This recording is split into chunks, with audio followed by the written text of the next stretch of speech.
नमस्कार। कोरोना के दौर में अगर आप होली खेलने का मन बना रहे हैं तो राज्यों ने जो दिशा निर्देश जारी किए हैं उनका जरूर पालन करें। रंगों के त्योहार होली में 2 गज की दूरी रखें, मास्क लगाना ना भूलें।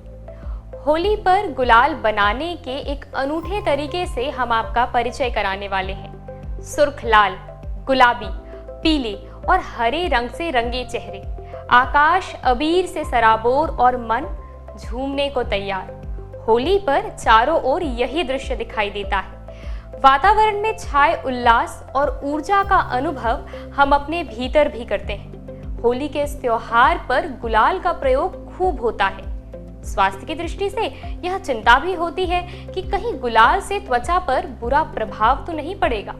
इसका तोड़ निकाला जाता है हर्बल गुलाल के प्रयोग से।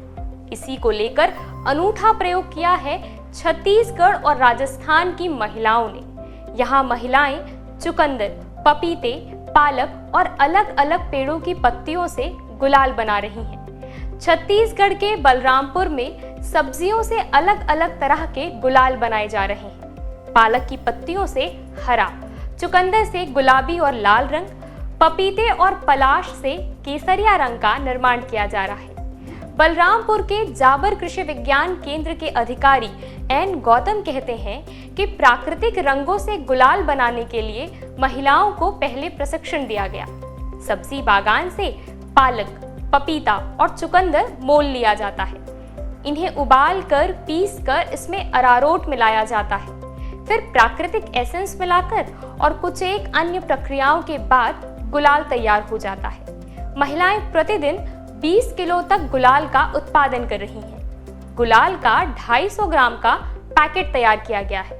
पैकेजिंग के बाद उसे बाजार में उतारा जा रहा है और लोग इसे हाथों हाथ ले रहे हैं। इसी तरह राजस्थान के उदयपुर में महिलाएं अमलतास, पलाश, गुलाब और कनेर से रंग गुलाल बना रही हैं। राजस्थान में यह प्रकल्प 15 सालों से चल रहा है।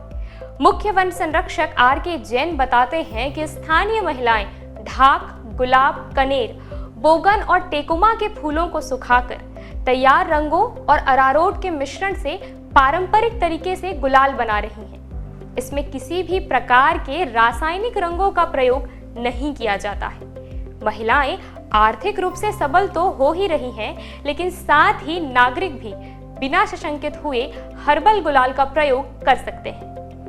पुराने दिनों के पन्ने उलटने पर याद आता है कि पलाश के फूलों को पानी में भिगाकर प्राकृतिक रंग तैयार किया जाता था और इसी से होली खेली जाती थी।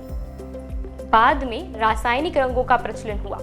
अब फिर लोग हर्बल की ओर मुड़ रहे हैं। सब्जियों और पत्तियों से बने ये हर्बल गुलाल स्वास्थ्य पर कोई हानिकारक प्रभाव नहीं डालते। रासायनिक गुलाल से त्वचा, आंखों और बालों को नुकसान पहुंच सकता है। दमा और अस्थमा की बीमारियां, आंखों में जलन इत्यादि उभर सकता है। लेकिन हर्बल गुलाल के प्रयोग से त्वचा बिल्कुल सुरक्षित रहती है। होली मदमस्त होने का उत्सव है। जाड़े की जड़ता को झटक कर उमंग के रंग भरने का उत्सव है। खेत की मेड़ में लगा सेमल का पेड़ चटक लाल रंग के फूलों से गमक उठता है। जब केसरिया पलाश की छटा आंखों को खींचने लगती है, कनेर और अमलतास के पीले फूल प्रकृति के उत्सव का दर्शन कराते हैं। तब आहट होती है होली की। तब कहीं से जोगिरा की एक धुन सुनाई देती है। प्रकृति प्रदत्त इन सभी उपहारों से बने रंग गुलाल हमारी होली को और सुंदर बना देंगे। तो सुनिश्चित कीजिए इस होली अपने आंगन में भीनी महक के साथ प्राकृतिक अबीर उड़ेगा। नमस्कार।